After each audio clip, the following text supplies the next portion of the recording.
Guys പോയിലം Empuraan ഞാൻ പറഞ്ഞിട്ടുണ്ടായിരുന്നു. ഇപ്പം പടം ഇറങ്ങിയിട്ട് ഒരാഴ്ചയായി. പടത്തിൽ എന്തൊരു പറ്റിയട ഉള്ളൊരു ചോദ്യം കുറേ പേരുടെ മനസ്സിലുണ്ട്, പടം കാണാത്തവർ. അപ്പോൾ സിനിമ കാണാത്തവരുണ്ടെങ്കിൽ ദയവ് ചെയ്ത് ഈ വീഡിയോ തുറന്ന് നോക്കരുത്. പടത്തിനെ ഫുള്ളൊന്ന് അഴിച്ച് പറയുന്നതായിരിക്കും. സിനിമയിലെ ഹിഡൻ എലമെന്റ്സും കാര്യങ്ങളും ഓരോരോ സീക്വൻസസും എല്ലാം ഞാൻ ഒന്ന് ഡീറ്റെയിൽ ആയിട്ട് എക്സ്പ്ലെയിൻ ചെയ്ത് ഓരോ കാര്യങ്ങളും എനിക്ക് തോന്നിയ കാര്യങ്ങളും ജനറലി കുറേ പേർക്ക് വർക്കാവാത്ത കാര്യങ്ങളും ഞാൻ കുറേ പേർക്ക് സംസാരിച്ചു. ഞാൻ എൻ്റെ ഒരു ഒപ്പീനിയൻ വീഡിയോ ഇട്ടതിന് ശേഷം ഞാൻ കുറേ പേർക്ക് സംസാരിച്ചപ്പോൾ കുറേ പേരുടെ എന്താ പറയുക അഭിപ്രായ വ്യത്യാസങ്ങളൊക്കെ എനിക്ക് മനസ്സിലായി. കുറേ സീൻസിലായാലും കുറേ സീക്വൻസസിലായാലും ഒരു മൂഡ് സെറ്റ് ചെയ്യാൻ പറ്റുന്നില്ല എന്നുള്ളൊരു പ്രശ്നമൊക്കെ ഉള്ളതുപോലെ. അപ്പം ഞാൻ പറയാണ്, സ്പോയിലറാണ്. ആരും പടം കാണാത്തവരുണ്ടെങ്കിൽ സിനിമ കണ്ടതിന് ശേഷം വീഡിയോ കണ്ടാൽ മതി എന്ന് ഞാൻ തുറന്നു പറയാണ്. പിന്നെയും പറയാണ്, സ്പോയിലറാണ്.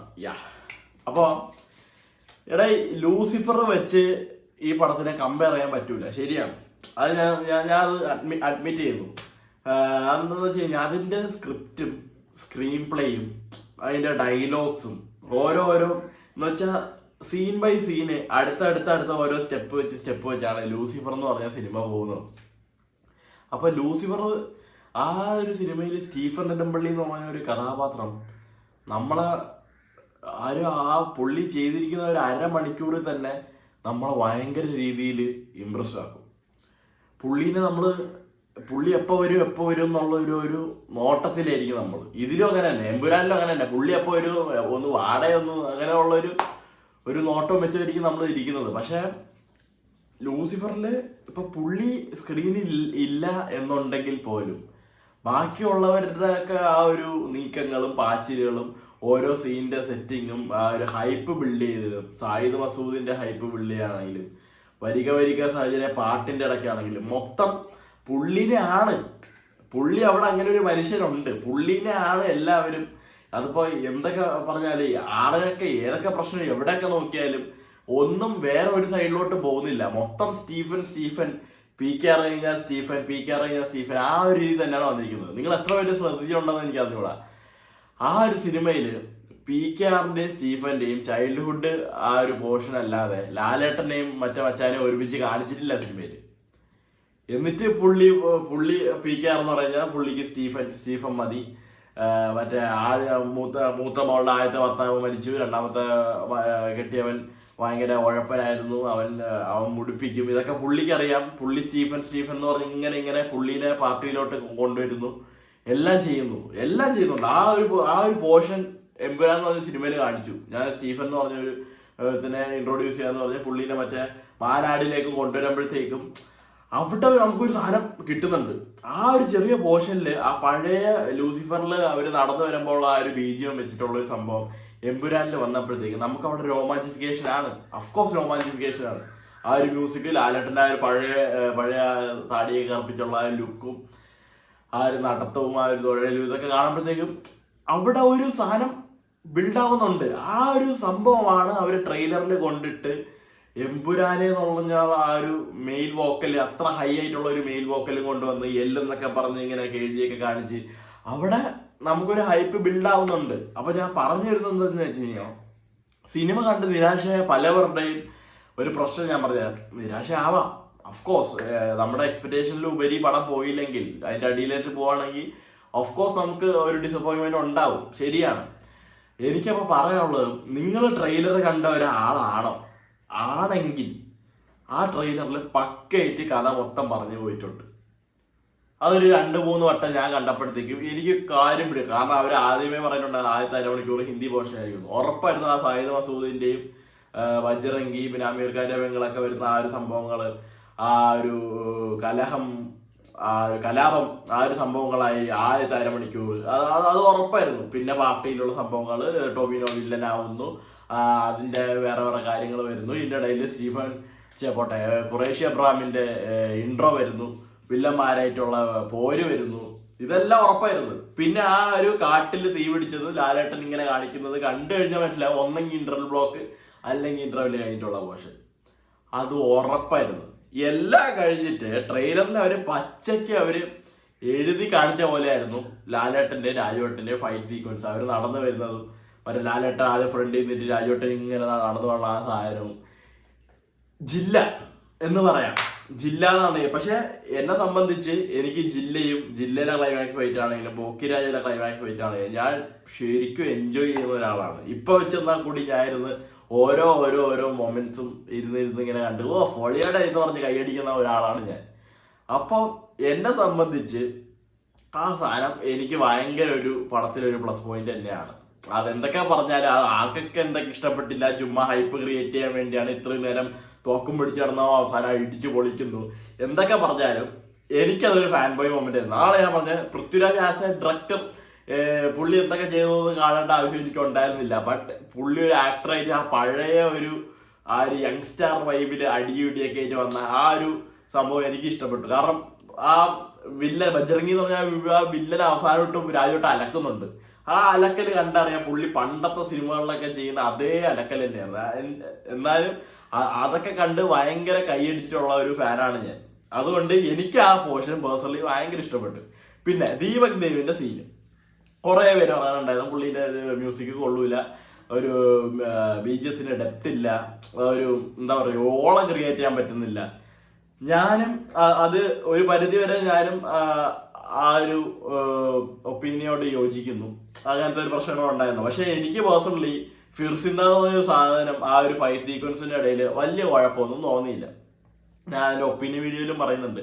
ഞാൻ അതിൽ വലുതായിട്ടൊന്നും പറഞ്ഞിട്ടില്ല. ദീപക് ദേവിന്റെ കടവുളെ പോലെ റീമാസ്റ്റേർഡ് സാധനം ആ ഒരു സംഭവവും ഈ ഫിർസിന്റെ ഫൈറ്റ് സീക്വൻസിൽ മിക്സായി വരുമ്പോഴുള്ള ഒരു സംഭവം മാത്രമേ ഞാൻ പറഞ്ഞിട്ടുള്ളൂ. എനിക്കത് പേഴ്സണലി ഇഷ്ടപ്പെട്ടണേ. അതിനിപ്പോ എന്തൊരു ചെയ്യാനാണേ എനിക്കത് പേഴ്സണലി ഇഷ്ടപ്പെട്ടു. കുറെ മീമൊക്കെ വന്നിട്ടുണ്ട്. ഷസാമിനെ കുറെ ഊക്കിക്കൊണ്ട് എല്ലാവരും മറ്റേ ശ്രീനിവാസ ചേട്ടന്റെ ഒരു സാധനമുണ്ട്, മറ്റേ പരേഡ് ഗ്രൗണ്ടിൽ വെച്ച് എല്ലാവരും ഒരു വഴിക്ക് പോകുമ്പോൾ പുള്ളി വേറെ വഴിക്ക് പോകണം. അതിന്റെ അത് ഷസാം വന്ന് ദീപക് ദേവിന്റെ കേസിൽ. അപ്പം എനിക്ക് സത്യം പറയുകയാണെങ്കിൽ അവസാനമുള്ള അസ്രയേൽ എന്ന് പറഞ്ഞ ഒരു സിനിമ ആ ഒരു പാട്ട് സംഭവമാണെങ്കിലും തുടക്കത്തിലുള്ള എമ്പുരാനെ എന്ന് പറഞ്ഞുള്ള സാധനമാണെങ്കിലും എനിക്ക് പേഴ്സണലി ഞാൻ രണ്ടാമത് കണ്ടപ്പോൾ ഞാൻ ഇങ്ങനെ നോക്കി അത് ബോറടിക്കോ അല്ലെങ്കിൽ നല്ല രസമായിരിക്കുമോ. അപ്പൊ അങ്ങനെയൊക്കെ ഞാൻ വിചാരിച്ചപ്പോഴത്തേക്കും എനിക്കത് ഇഷ്ടപ്പെട്ടു തന്നെയാണ്. ഞാൻ അതിൽ എനിക്കിനി വേറെ മാറ്റമൊന്നും പറയാനില്ല. എനിക്കത് ഇഷ്ടപ്പെട്ട സംഭവം തന്നെയാണ്. ആ ഒരു പർട്ടിക്കുലർ സാധനമായിട്ട് ഞാൻ യോജിക്കുന്നു. എനിക്കത് ഇഷ്ടപ്പെട്ടു. പിന്നെ ലാലേട്ടന്റെ ക്യാരക്ടർ ആ ഒരു സ്റ്റീഫൻ നെടുമ്പള്ളിയായിട്ട് വരുമ്പോ കിട്ടുന്ന ആ ഒരു ഓളം ഖുറേഷി അബ്രഹാം വരുമ്പോ കിട്ടുന്നില്ല. അത് സത്യമാണ്. കാരണം എന്താ വെച്ച് കഴിഞ്ഞാൽ പുള്ളി ഒരു ഇന്റർനാഷണൽ നെക്സസ് ആ ഒരു സംഭവമാണെന്ന് പലവർക്കും ഇപ്പോഴും എന്താ പറയാ ഉൾക്കൊള്ളാൻ പറ്റുന്നില്ല. അതാണ് ഒരു പ്രശ്നം വരുന്നത്. എന്ന് വെച്ച് കഴിഞ്ഞാൽ പുള്ളി നാടൻ വൈബില് ആ ഒരു സെക്കൻഡ് ഹാഫില് കടവുളെ പോലെ ആ ജംഗിൾ ഫൈറ്റ് ആ പോർഷനിൽ വരുമ്പോഴത്തേക്കും എല്ലാവരും സത്യം പറഞ്ഞ ഓണാവാണ്. എല്ലാവരും അത്ര നേരം ഇങ്ങനെ പിടിച്ചിരുന്ന മരൊക്കെ ഇങ്ങനെ പറഞ്ഞ് ഇടിച്ചു വരുന്ന ഒരു സംഭവമായിരുന്നു അത്. അത് പക്ക ഫാൻ ബോയ് സാധനവും ആ ഒരു സീൻ സെറ്റ് ചെയ്യുമ്പോൾ തന്നെ നമുക്ക് മനസ്സിലാവും ആ ഒരു പോക്കിലോട്ടാണ്. എന്ന് വെച്ച് കഴിഞ്ഞാൽ നമ്മള് ട്രെയിലർ കണ്ടു. ട്രെയിലറിൽ ഞാൻ എപ്പോഴും പറഞ്ഞതാണ് ടീസറിന്റെ ഒരു ഹൈപ്പിലേ പോയി സിനിമ കാണുക. അടുത്ത ട്രെയിലർ വന്നു കഴിഞ്ഞാൽ ഇങ്ങനെ കഥ കുറച്ച് പുറത്താവും, ഇങ്ങനത്തെ പ്രശ്നങ്ങളാണെന്ന് അറിയും. അത് 4 മിനിറ്റിന്റെ ട്രെയിലർ എന്നൊക്കെ പറയുമ്പോൾ പടത്തിന്റെ ഏറ്റവും ബെസ്റ്റ് മൊമെന്റ്സ് ആണ് അവർ അതിൽ ഫുള്ള് ടീസ് ചെയ്തത്. അപ്പൊ അതിന്റെ ഒരു പ്രശ്നങ്ങളൊക്കെ ആയിരുന്നു ടോട്ടലി പടത്തിന് വന്നിട്ടുള്ളത്. അപ്പൊ ഞാൻ പറഞ്ഞതാണ് ഖുറേഷി അബ്രഹാം അയച്ച് വരുമ്പോൾ എല്ലാവർക്കും ഉണ്ടാവുന്ന ഒരു സാധനമല്ല സ്റ്റീഫനായിട്ട് വരുമ്പോൾ എല്ലാവർക്കും ഒരു രോമാഞ്ചം ഇതൊക്കെ ആയിരിക്കും. ഖുറേഷി അബ്രഹാം നടന്നു പോകുമ്പോഴത്തേക്ക് ഇങ്ങനെ വെറുതെ വരുന്നു, കണ്ണട വെച്ച് 4 ഡയലോഗ് അടിക്കുന്നു, we have to end this war എന്ന് പറയുന്നു, അങ്ങ് നടക്കുന്നു. പിന്നെ സാഹിദ് മസൂദിന്റെ എൻട്രി പോളി സാധനം, ഞാൻ ശരിക്കും കൈയടിച്ചു, വിസിലടിച്ച്. പിന്നെ ഈ സാഹിദ് മസൂദും അബ്രഹാം ഖുറേഷി ആയിട്ടുള്ള ഒരു ബന്ധം അത് അവർക്ക് കുറച്ചും കൂടി നല്ല രീതിക്ക് കാണിക്കാമായിരുന്നു. അത് ശരിയാണ് അവർക്ക്. എങ്കിൽ പോലും എനിക്ക് അത്ര വലിയ പ്രശ്നമൊന്നും തോന്നിയില്ല. എന്നിരുന്നാലും അത് കുറച്ചും കൂടി ഒന്ന് വെൽ ഡിഫൈൻഡ് ആയിട്ട് എന്ന് വെച്ചാൽ പുള്ളിന്റെ കഥ ഓക്കെ, പുള്ളിന്റെ കഥ പക്കയാണ്. പുള്ളിന്റെ കഥ എന്താ പറ്റിയത്, സംഭവങ്ങൾ എന്താണ്, എല്ലാം പക്കയായിട്ട് അവിടെ കാണിച്ചിട്ടുണ്ട്. ഖുറേഷി അബ്രഹാമിന് എങ്ങനെ ഖുറേഷി അബ്രഹാം ആയി, പുള്ളി എങ്ങനെ ഈ ഒരു ആക്ടിവിറ്റീസിൽ ഇൻവോൾവ് ആയി എന്നുള്ളതിനുള്ള ഒരു സംഭവം അത് ഞാൻ പറയാം. ഇനി അവിടെ അതൊന്ന് ഇട്ട് കൊടുത്തിട്ടേ ഉള്ളൂ. അപ്പൊ ഇത് രണ്ടും പുള്ളി ഈ എന്താ പറയാ ഹ്യൂമൻ ട്രാഫിക് ചെയ്യുന്ന പിള്ളേരെയൊക്കെ രക്ഷിക്കുന്നുണ്ട്, അത് കാണിക്കുന്നുണ്ട്. സാഹിദ് മസൂദും പുള്ളിക്ക് പറ്റിയത് വേറെ ആർക്ക് പറ്റണ്ടെന്ന് പറഞ്ഞ് പുള്ളിയും ആ ഒരു സംഭവത്തിലോട്ട് തന്നെ ഇറങ്ങുന്നുണ്ട്. അത് പക്കയായിട്ട് കാണിച്ചിട്ടുണ്ട്. ബട്ട് എങ്ങനെയാണ് ഇവര് ഒരാൾ ഇങ്ങനെ രക്ഷിച്ചെന്ന് വെച്ചിട്ട് നിങ്ങൾക്ക് വേണ്ടി ഞാൻ എന്ത് വേണമെങ്കിലും ചെയ്യാം, എനിക്ക് മറ്റേ തട്ടണം, നിങ്ങൾ എൻ്റെ കൂടെ അങ്ങനെ പറഞ്ഞു കഴിഞ്ഞാൽ ആ ഓടെ എനിക്കറിഞ്ഞൂടാ. അപ്പൊ ആ ഒരു ബോണ്ട് കുറച്ചും കൂടി ഒന്ന് ഒരു ഹെൽത്തി ആയിട്ടുള്ള ഒരു സംഭവമാക്കി മാറ്റാമായിരുന്നു. അത് കുറച്ചും കൂടി നല്ലോണം കാണുക എന്ന് വെച്ചാൽ പരക്കം പാച്ചിലായിരുന്നു. 3 മണിക്കൂറിൽ എല്ലാം കൂടി കാണിക്കാനായിട്ടുള്ള ഓട്ടപ്പാച്ചിലായിരുന്നു. സത്യം പറയുകയാണെങ്കിൽ എന്താ പറയാ, ഇനി ഞാൻ ഒരു കാര്യം പറയാം. പ്രണവിന്റെ പോർഷൻ ക്ലൈമാക്സിൽ ഞാൻ അത് വിചാരിച്ചു അവര് DA ചെയ്ത് കുളമാക്കുമെന്ന്. പിന്നെ ആ വെളിച്ചൊടിച്ചപ്പോഴാണ് ആ പ്രണവിനെ കണ്ടപ്പോൾ മനസ്സിൽ വന്ന ഒരു സാധനമുണ്ട്. DA തോറ്റു പറഞ്ഞിട്ട് കാര്യമില്ല, മോനല്ലേടേ. മോനെ കൊണ്ടുവരുമ്പോഴത്തേക്കും അത് പക്കയായിരുന്നു. എന്തുകൊണ്ടും ഇനി ലാലേട്ടനെ കൊണ്ട് ആ ഒരു സംഭവം ചെയ്യിപ്പിക്കരുത്. എന്ന് വെച്ച് കഴിഞ്ഞാൽ പുള്ളി അബ്രാം ഖുറേഷിയായിട്ട് കുറച്ച് വർഷങ്ങൾ മുമ്പുള്ള കാര്യം കാണിക്കുമ്പോൾ തന്നെ പുള്ളി താടിയൊക്കെ വെച്ച് വരുമ്പോഴത്തേക്ക് എന്തൊക്കെയോ ചെറിയ പന്തികേട് അവിടെ തോന്നുന്നുണ്ട്. ഈ സായിദ് മസൂദിനെ രക്ഷിക്കുന്ന ആ ഒരു പർട്ടിക്കുലർ പോർഷനിൽ കണ്ണടയൊക്കെ വെച്ച് വരുമ്പോഴത്തേക്കും ഇതെന്തോന്നത്, ആ തൊപ്പിയൊക്കെ വെച്ച് വരുമ്പോഴത്തേക്കും എന്തോ ഒരു കമാൻഡോ ആണോ അല്ലയോ ഇങ്ങനെ എന്തൊരു എക്സസ് ആണ്, ഇങ്ങനത്തെ ഒരു സംശയം അവിടെ വരുന്നുണ്ട്. ഞാൻ രണ്ടാമത് കണ്ടപ്പോഴാണ് അത് ശ്രദ്ധിക്കുന്നത്. അപ്പൊ അതല്ല, ഈ 1987 ഏതോ ഒരു കൊല്ലം ബോംബെയിലെ ഫൈറ്റ് സീക്വൻസ് അവസാനം ചെറുതായിട്ടൊന്ന് കാണിക്കുന്നുണ്ട്. പ്രണവ് മോഹൻലാൽ ആസ് സ്റ്റീഫൻ കിടിലം, അത് പൊളിച്ചടുക്കി. ഞാൻ പറയാലോ, പ്രണവിന്റെ കരിയറിലെ ആക്ടിങ് വെച്ച് നോക്കുമ്പോൾ ഈ ഒരു ചെറിയൊരു സാധനം ടോപ്പ് നോച്ചിലായിരുന്നു. അതാണ് ഞാൻ പറഞ്ഞത്. ഞാൻ എൻ്റെ ഒപ്പീനിയൻ വീഡിയോയിൽ എടുത്തു പറഞ്ഞ കാര്യമുണ്ട്. ലൂസിഫർ കണ്ടിറങ്ങിയപ്പോഴും എമ്പുരാൻ കണ്ടിറങ്ങിയപ്പോഴും എനിക്ക് ഒരേ ഫീൽ ആയിരുന്നു. എന്ന് വെച്ച് കഴിഞ്ഞാൽ ലൂസിഫറിൽ അബ്രാം ഖുറേഷിനെ അവിടെ ഇങ്ങനെ ഒറ്റ ഷോട്ടിൽ നമ്മൾ കണ്ടു. കാരണം അത്രയും നേരം മുണ്ടൊക്കെ കൊടുത്ത് സ്റ്റീഫനെ കണ്ടിട്ട് പെട്ടെന്ന് ഫോട്ടോ സൂട്ടൊക്കെ ആയിട്ട് ഒരു അധോലോക രാജാവിനെ കാണുമ്പോഴത്തേക്കും നമ്മൾ ഈ ഒരു സാധനം നമുക്ക് വരും. അതേ ഒരു ക്ലിഫ് ഹാങ്ങർ അവർ രണ്ടാമത് കൊണ്ടിട്ടു. ആ ഒരു സംഭവത്തിൽ കൊണ്ടിട്ടു. ഈ ഒരു സ്റ്റീഫൻ എന്ന് പറഞ്ഞ് പ്രണവിനെ ആ ഒരു സംഭവത്തിൽ കൊണ്ടിട്ടു. അത് പൊളിച്ച് എനിക്ക് അത്രേ പറയാനുള്ളത്. ഞാൻ ആ ഒരു ഹൈപ്പിലാണ് കണ്ടിറങ്ങണം. പിന്നെ അടുത്ത അസ്രയേൽ എന്ന് പറഞ്ഞ സിനിമ അവർ ഒഫീഷ്യലി അനൗൺസ് ചെയ്തില്ല. ബട്ട് ആന്റണി പെരുമ്പ അവര് പറഞ്ഞിട്ടുണ്ട്. പുള്ളി പറഞ്ഞിട്ടുള്ള എല്ലാം വന്നിട്ടേ ഉള്ളൂ. D2 വരുമെന്ന് പുള്ളി വന്നു. D3 വരുമെന്ന് പുള്ളി പറഞ്ഞിട്ടുണ്ട്. ഇപ്പൊ ഒഫീഷ്യലി കൺഫേം ആയി. അതുപോലെ തന്നെ ഇപ്പൊ L3 വരുമെന്ന് പുള്ളി പറഞ്ഞിരിക്കുകയാണ്. അപ്പൊ ഓഫ്കോഴ്സ് വരും. കാരണം അവിടെ കായ് എല്ലാം കിട്ടണം. ഒരാഴ്ച കൊണ്ട് 200 കോടി ആയില്ലേ, അത്ര എനിക്ക് പറയാനുള്ളൂ. അപ്പൊ എന്തായാലും പടം വരും. ഞാൻ വെയിറ്റിംഗ് ആണ്. ആർക്കൊക്കെ എന്തൊക്കെ ഡിസപ്പോയിൻമെന്റ് എന്തൊക്കെ പറ്റി എന്നൊക്കെ പറഞ്ഞാലും എനിക്ക് അവസാനത്തെ വാട അത് ശരിക്കും എനിക്ക് പേഴ്സണലി ബോധിച്ചതായി. അത് എല്ലാവർക്കും ഈ ഓവർ എക്സ്പെക്ടേഷന്റെ പ്രശ്നമായിരുന്നു എന്നുള്ളതാണ് സത്യം എന്നാണ് ഞാൻ വിശ്വസിക്കുന്ന സത്യം. എനിക്കൊട്ടും, ഞാൻ പറയുന്നുണ്ടായിരുന്നു, എനിക്കൊട്ടും ഓവർ എക്സ്പെക്ടേഷൻ ഉണ്ടായിരുന്നില്ല. ഞാൻ ഒരു പരിധി വിട്ട് അത്ര ഹൈപ്ഡ് ആയിരുന്നില്ല. ആ ട്രെയിലർ കാണുമ്പോൾ നമുക്കറിയാം. ഞാൻ പറഞ്ഞല്ലോ എന്തൊക്കെ പറ്റും, എന്തൊക്കെയാണ്, എവിടെയൊക്കെ എന്തൊക്കെ സംഭവിക്കും എന്നുള്ള കാര്യം നമ്മളൊന്ന് നോക്കിയാൽ എന്ന് വെച്ചാൽ നമുക്ക് അറിയാം ഇതൊക്കെ എപ്പോൾ വരും എന്ന് മാത്രം ഒന്ന് നോക്കിയിരിക്കേണ്ട ആവശ്യം ഉണ്ടായിരുന്നുള്ളൂ. അപ്പൊ അതാണ് ഞാൻ പറഞ്ഞു വരുന്നത്. പിന്നീട് എന്താ പറയാ, പിന്നെ മറ്റേ ഇങ്ങനെയില്ലേ നമ്മുടെ റിക്യൂവിനെ ഇപ്പൊ അവര് ഒഫീഷ്യലി ഡീസ് ചെയ്ത് കഴിഞ്ഞു. നമ്മുടെ മറ്റേ ഡ്രാഗൺ പുള്ളിന്റെ കേസൊക്കെ പല വരും. എന്താ പറയാ, വിജയ് വരും, അമീർ ഖാൻ വരും, ഷാറൂഖ് ഖാൻ വരും. ഇങ്ങനെയൊക്കെ വിചാരിച്ചിരിക്കുന്നിടത്താണ് ആ പ്രശ്നം. ആ ഒരു നമ്മള് വിചാരിച്ച പോലെ ഒരു സിനിമ ആയാൽ പിന്നെ സിനിമ കാണാൻ എന്താ രസം, എന്തിനാ രസം. പിന്നെ ഞാനാണ് പറഞ്ഞു തന്നത്. അപ്പൊ എന്തൊക്കെ പറഞ്ഞാൽ എല്ലാവരും പടം കഴിഞ്ഞിറങ്ങിയപ്പോഴത്തേക്കും ചോദിക്കണം, ആരാണ് ഡ്രാഗൺ, ആരാണ് അത്, അമീർ ഖാനാണോ, വിജയ് ആണോ, ഷാറൂഖ് ഖാനാണോ, ഇങ്ങനെയൊക്കെയാണ് ഓരോരുത്തരും എന്ന് ചോദിക്കുന്നത്. അപ്പൊ അവരുടെ ആ ഒരു മൈൻഡ് സെറ്റ് നോക്കണം. ലൈക്ക് ഈ ഗോസിപ്പുകളും റൂമേഴ്സുകളും ഇങ്ങനെ പരന്നു വരുന്നത് അതാവണം സിനിമ എന്നുള്ളത്. ഞാൻ ഈ പടം ഇറങ്ങുന്നതിന് എവിടെ കേട്ടു പ്രണവ് സിനിമയിലുണ്ടെന്ന് ഞാൻ കേട്ടിട്ടുണ്ടായിരുന്നു. പക്ഷെ ഞാൻ അത് വിശ്വസിച്ചില്ല. പിന്നെ പ്രണവിന് എല്ലാ സിനിമയിലും ഇനി പോകണ്ട, ബറോസിൽ പുള്ളി ഒന്നെന്ന് വെച്ച് വെയിൽ വരാൻ തന്നെ പോണം എന്നാണ് ഞാൻ വിചാരിച്ചുകൊണ്ടിരുന്നത്. പക്ഷെ നമ്മളാ വിചാരിക്കാത്തൊരു മൊമെന്റിൽ ഒരു കിടിലം പെർഫോമൻസ് ആയിട്ട് വരുമ്പോഴത്തേക്കും ഉള്ള അവസ്ഥ ചോദിക്കും. ഇപ്പൊ വിക്രം ഇറങ്ങുന്നതിന് മുമ്പ് സൂര്യ ഉണ്ടെന്ന് കുറെ പേര് പറഞ്ഞു. ഞാൻ വിശ്വസിച്ചിട്ടുണ്ടായില്ല. അയ്യ പിന്നെ സൂര്യ കമലഹാസന്റെ അവിടെ വട അടിച്ച് ഈ ഒരു മൈൻഡായിരുന്നു ഞാൻ. പക്ഷെ പടം ഇറങ്ങുന്നതിന് മുമ്പ് ആരൊക്കെയോ ലീക്കാക്കിയത് കൊണ്ട് തന്നെ ലോകേഷ് കനകരാജ് മറ്റേ കാറിൽ നിന്ന് ഇറങ്ങുമ്പോൾ കണ്ണ് മാത്രം ഇങ്ങനെ ആയിട്ട് സൂര്യ ആസ് ക്വസ്റ്റ്യൻ മാർക്ക് എന്ന് പറഞ്ഞ ഒരു പോസ്റ്റ് ഇട്ടിട്ടുണ്ടായിരുന്നു. അന്നാണ് ഞാൻ ശരിക്കും കിണ്ണിയത്. എന്നാലും പടം കണ്ട ഒരു പോയിന്റ് കഴിഞ്ഞപ്പോഴത്തേക്കും ഞാൻ മറന്നു ആ കാര്യം. പിന്നെ അവസാനത്തെപ്പോഴാണ് ഇനി ഇങ്ങനെ ഒരു പ്രശ്നം ഉണ്ടല്ലേ എന്നുള്ള സംഭവം. അതേപോലെ തന്നെ ലിയോയിൽ വന്നപ്പോഴത്തേക്കും എനിക്ക് കുറച്ചും കൂടി ഒരു ഹൈപ്പ് കൂടി. ഇതിപ്പോ ആരെങ്കിലും വരുവാടേ എന്ന് വെച്ചാൽ നമ്മള് ട്രെയിലറൊക്കെ പല ആവർത്തി ഇങ്ങനെ കണ്ട് വല്ലതും ഉണ്ടോ എന്നൊക്കെ നോക്കി. അവരുടെ ആ ഒരു ദത്തൂറ ഫാക്ടറിയിൽ സൂര്യ വരുന്നുണ്ടോ, എന്തൊക്കെ റെഫറൻസ് ഉണ്ട്, ഇതൊക്കെ നമ്മൾ ഇങ്ങനെ ഇങ്ങനെ ഇങ്ങനെ നോക്കിക്കൊണ്ടിരിക്കുകയാണ്. പടം ഇറങ്ങുന്നതിനും ഞാനും എൻ്റെ ഒരു കൂട്ടുകാരൻ സിധു എന്ന് പറഞ്ഞ കൂട്ടുകാരൻ കൂടി ഇങ്ങനെ ഇരുന്ന് നോക്കിക്കൊണ്ടിരിക്കുകയാണ്. അപ്പൊ ആ ഒരു ഒന്നര രണ്ടാഴ്ചയോളം ഈ ട്രെയിലർ ഇങ്ങനെ ഇരുന്ന് കണ്ട് കണ്ട് കണ്ട് തനക്ക് ഇങ്ങനെ മത്താക്കിയിരിക്കണം. പക്ഷെ to be honest I am saying, പടത്തിന് കയറുന്നതിന് മുമ്പ് എല്ലാം തല്ലുന്ന ഒഴിച്ചു കളഞ്ഞിട്ടാണ് ഞാൻ കയറുക. അന്നും അതെ ഇന്നും അതെ. അവരെന്ത് തരുന്നു അതങ്ങ് വായിച്ചിട്ട് എങ്ങനെയുണ്ട് നമ്മളത് ക്രിട്ടിസൈസ് ചെയ്യണം. അല്ലാത്ത പക്ഷം നിരാശയായിരിക്കും. അപ്പൊ അതാണ് എനിക്ക് ഓവറോൾ L2 കുറിച്ച് പറയാനുള്ളത്. പിന്നീട് എന്താ പറയാ, പ്രിയദർശിനി രാംദാസിന്റെ മറ്റേ സാരി സീനൊക്കെ കുറച്ച് ക്രിഞ്ചൊക്കെ ആയിരുന്നു. അത് കണ്ടപ്പോഴാണ് എനിക്ക് തോന്നിയത് തുടക്കത്തിൽ കണ്ടപ്പോൾ.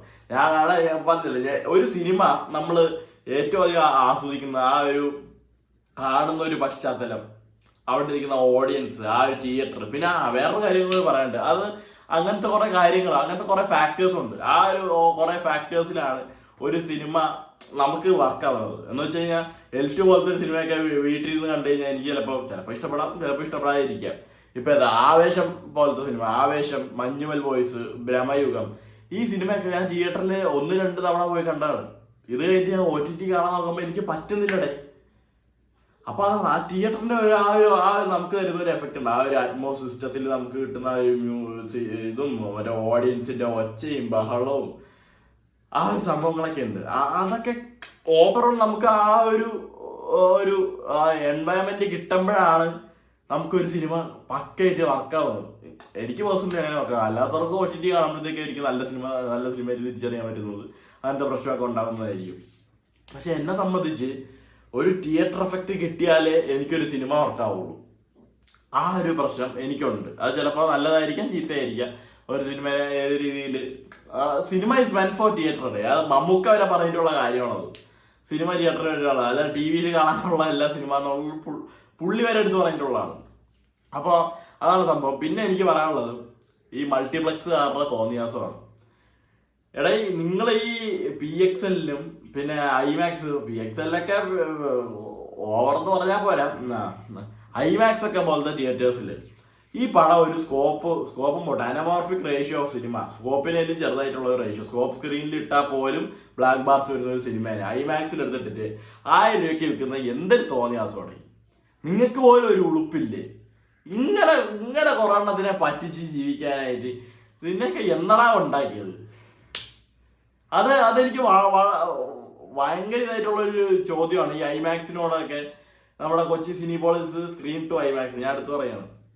1000 രൂപയ്ക്ക് അവിടെ ഒരുത്തൻ ടിക്കറ്റ് എടുക്കുന്നുണ്ടെങ്കിൽ അവർ 70 രൂപ കൺവീനിയൻസ് ഫീ കൊടുക്കേണ്ടി വരും. 70-90 രൂപ എന്തോ കൺവീനിയൻസ് ഫീ കൊടുക്കേണ്ടി വരും. അങ്ങനെ 1300-1100 രൂപ വെച്ചോ. വനിതാ പോലത്തെ തിയേറ്ററിൽ പോകണേ 5 പേർക്ക് ടിക്കറ്റ് എടുക്കാം, അല്ലെങ്കിൽ 5 പ്രാവശ്യം അവൻ ആ സിനിമ കാണാം. എന്നാൽ ബെറ്റർ എക്സ്പീരിയൻസ് ഗ്യാരണ്ടീഡ്. എന്തുകൊണ്ടും ഞാൻ എഴുതി തരാണ്. കാരണം വനിതയിലെ സീറ്റിംഗ് പൊളിയാണ്, സൗണ്ട് സിസ്റ്റം പൊളിയാണ്, വിഷ്വൽ പ്രൊജക്ഷൻ പൊളിയാണ്. അവിടെ പോയാൽ നമുക്ക് ബഡ്ജറ്റിൽ ഫുഡ് അടിക്കാം, നല്ല പാർക്കിംഗ് ഫെസിലിറ്റി ഉണ്ട്, നല്ല ടോയ്ലറ്റ് ഫെസിലിറ്റി ഉണ്ട്. എല്ലാം കൊണ്ടും ഫ്രീ ആയിട്ട് വെള്ളം കുടിക്കാനായിട്ട് ഡ്രിങ്കിങ് വാട്ടർ അവർ പ്രൊവൈഡ് ചെയ്യുന്നുണ്ട്. എല്ലാ കാര്യം കൊണ്ടും ഒരു ഫാമിലിക്ക് പറ്റിയ ഒരു തിയേറ്ററാണ് വനിതാ സിനിപ്ലക്സ് എടപ്പള്ളി. നിങ്ങൾ അവിടെ എന്ത് ഭാഗ്യമുണ്ട്? പോപ്കോൺ കഴിക്കാൻ പോയാൽ അവിടെ ഒരു 1000 രൂപ ഫാമിലിക്ക് പൊട്ടും. ടിക്കറ്റ് എടുക്കാനാണെങ്കിൽ ആൾക്ക് 1000 വെച്ച് പൊട്ടും. ഇത് കഴിഞ്ഞ് പാർക്കിംഗ് കൊടുക്കുകയാണെങ്കിൽ പാർക്കിംഗ് കഴിഞ്ഞ് ഇറങ്ങുമ്പോഴത്തേക്ക് 100 രൂപ അവിടെ പൊട്ടും. ഇത് കഴിഞ്ഞാൽ അല്ലാതെ ഫുഡ് അടിക്കാൻ പോകണമെങ്കിൽ വേറെ ചിലവ്. നഷ്ടം മാത്രമേ നിങ്ങളെ കൊണ്ട് നാട്ടുകാർക്കുള്ളൂ. അത് മുതലെടുത്താണ് നിങ്ങൾ ജീവിക്കുന്നത്. നിങ്ങളുടെ മൈൻഡ് സെറ്റ് അതാണ്. വർണ്ണവന്മാർ വന്നാൽ മതി, അല്ലാത്തവന്മാർ കാണണ്ട, ആ ഒരു മൈൻഡ് സെറ്റാണ്. പക്ഷെ ഞാൻ പറയുന്നത് ജനറൽ പബ്ലിക്കിനോടാണ്. നിങ്ങൾ ഇങ്ങനെ അവരുടെ ഒരു കളിപ്പിള്ളകളാവരുത്. ഇങ്ങനെ ഒരു 10 ദിവസം ആള് വരായിരുന്ന 11 ദിവസം അവന്മാര് റേറ്റ് കുറച്ച് ഞാൻ കാണിച്ചു തരാം. അവന്മാര് കുറയ്ക്കും, ഉറപ്പായും കൊണ്ടുവരും. മുഫാസക്കൊക്കെ തുടക്കത്തിൽ 700-800 ഇട്ടിട്ട് ഏതവനെ വിളിച്ച് തരി പറഞ്ഞു. അപ്പൊ അവന്മാര് കറക്റ്റ് 350 രൂപയിലേക്കാക്കി. അപ്പോഴാണ് ഞാൻ ടിക്കറ്റ് എടുത്ത് ആ സിനിമ കാണാൻ പോയത്. ഇനി PXL എന്റെ പൊന്നു ബ്രോ, ആന വാ വിളിക്കാൻ കണ്ടിട്ട് എന്തിനാണ് അന്നാ വാ വിളിക്കാൻ നോക്കുന്നത്? PVRന്റെ പ്രൊജക്ഷനിസ്റ്റ് ചേട്ടൻ വനിതയില് സിനിമ കാണാവുന്ന ഞാൻ കണ്ടാണ്. എന്താണ് പറയാനുള്ളത്? നിങ്ങൾക്ക് തന്നെ ഒരു നാണക്കേടായിട്ട് തോന്നണേ. ഇപ്പൊ പുള്ളിയോട് ഞാൻ ചോദിച്ചു, ഇവരിങ്ങനെ കാണിക്കുന്നതിനെ കുറിച്ച് ബ്രോന്റെ അഭിപ്രായം എന്താണ്? എനിക്കൊന്നും അറിയണ്ടാ, എനിക്ക് ശമ്പളം കിട്ടുന്നുണ്ട് എന്നാണ് പുള്ളി പറഞ്ഞത്. എന്തോന്നടേ, കുറച്ചെങ്കിലും ഉളുപ്പ് കാണിക്കണേ. വീഡിയോ ഭയങ്കര ലോങ് ആയി പോയി അറിയാം, പക്ഷെ ഈ കാര്യം കൂടി പറയാനല്ലാതെ വേറെ നിവൃത്തിയൊന്നുമില്ല. അത് എടുത്ത് പറയണം. എന്ന് വെച്ച് കഴിഞ്ഞാൽ സിനിപോളിസ് പറഞ്ഞ ഇപ്പൊ ഐമാക്സിന്റെ കേസ് തള്ളു പോട്ടെ, ബാക്കിയുള്ള സ്ക്രീനിലൊക്കെ 400 രൂപയൊക്കെയാണ് ടിക്കറ്റ് അവന്മാര് പറഞ്ഞിരിക്കണം. PVRലായാലും സിനിപോളിസിലായാലും. എന്ത് തേങ്ങ എഴുതിയിട്ടാണ് നിങ്ങൾ 400 രൂപ കൊടുക്കുകയാണെങ്കിൽ പിന്നെയും പോട്ടെ എന്ന് പറയാനുള്ളത് PVR ഫോറമാണ്. കാരണം എന്ന് വെച്ചാൽ അവിടെ ലേസർ പ്രൊജക്ഷൻ ആണ്. എല്ലാ 2K ആണെങ്കിൽ പോലും ലേസർ 7.1 പ്രൊജക്ഷനിൽ കുഴപ്പമില്ലാത്തൊരു എക്സ്പീരിയൻസ് നമുക്ക് നല്ല രീതിക്ക് കിട്ടും. ആ ഒരു സംഭവമാണ് അവിടെ ഉള്ളത്. അല്ലാതെ ഈ PVR ലുലുവോ നമ്മുടെ സിനിപോളിസ് സെൻട്രൽ സ്ക്വയറോ ഇവിടെയൊക്കെ ഉള്ളതെന്ന് വെച്ചാൽ 100 രൂപയ്ക്ക് പോലും ടിക്കറ്റ് കൊടുക്കാനായിട്ട് ഒരു യോഗ്യത ഇല്ലാത്ത കൊളാപ്പന്മാരാണ് അവിടെ ഇരിക്കുന്നത്. അവന്മാരാണ് 400 രൂപയ്ക്ക്. എനിക്ക് അവിടെ പ്രൊജക്ഷൻ അടിച്ചു പോയി, സൗണ്ട് അടിച്ചോ, എന്തോ പറ്റി അവിടെ. എന്നിട്ട് എല്ലാം കൂടി അവിടെ ഓഫീസിൽ കയറി മെയ്യല്ലായിരുന്നു. തോന്നണേ എനിക്ക് പറയല്ലേ, നമ്മൾ പോയായിരുന്നാ മതിയല്ലോ. നമ്മൾ പോയിരുന്ന പ്രശ്നമൊന്നുമില്ല, ബാക്കിയുള്ളവർ പോയായിരിക്കും. ഇത് കാണുമ്പോൾ ഇങ്ങനെ പറയാതിരിക്കാൻ പറ്റൂല. 10 പള്ളു പറഞ്ഞാലേ മനസ്സിലൊരു സമാധാനം ഉണ്ടാവുള്ളൂ. അതുകൊണ്ട് പറയുന്നേ ഉള്ളൂ. അപ്പൊ അതാണ് എനിക്ക് മൊത്തത്തിൽ പറയാനുള്ളത്. അപ്പൊ എമ്പുരാൻ എന്നുള്ള സിനിമയെ കുറിച്ചുള്ള എൻ്റെ ഒരു ഡീറ്റെയിൽ അനാലിസിസ് ഇതാണ്. നിങ്ങൾ സിനിമ കണ്ടു നോക്കുക, കണ്ടിട്ട് ഇനിയും ആൾക്കാർ കാണാറുണ്ട്, കുറെ പേരുണ്ട്. നമ്മുടെ 3.5 കോടി 4 കോടി ജനങ്ങൾ എന്തായാലും സിനിമ കാണും. ഇങ്ങനെ വയൽ തിയേറ്ററിൽ കാണും. അപ്പൊ എനിക്ക് മൊത്തത്തിൽ പറയാനുള്ള ഇതാണ്, നിങ്ങൾ എന്തായാലും സിനിമ കണ്ടിട്ട് നിങ്ങളുടെ വിലയേറിയ അഭിപ്രായങ്ങൾ കഴിയുമെങ്കിൽ എന്നെ ഒന്ന് ബോധിപ്പിക്കുക. Bye bye.